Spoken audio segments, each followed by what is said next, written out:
ইংল্যান্ডের বিরুদ্ধে দ্বিতীয় টেস্টে ভারতীয় দলের 3টি পরিবর্তন হতে পারে। সাই সুদর্শনের মতো একজন ব্যাটসম্যানকে বাদ দেওয়া হতে পারে, তার জায়গায় অলরাউন্ডার নীতিশ রেড্ডিকে দলভুক্ত করা হতে পারে।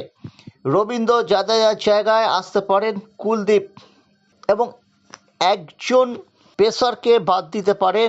সেক্ষেত্রে সিরাজের জায়গায় ওয়াশিংটন সুন্দর আসতে পারেন। ওয়াশিংটন সুন্দরের ব্যাটিংয়ের হাতও ভালো, ব্যাটিংয়ে জোর দিচ্ছে।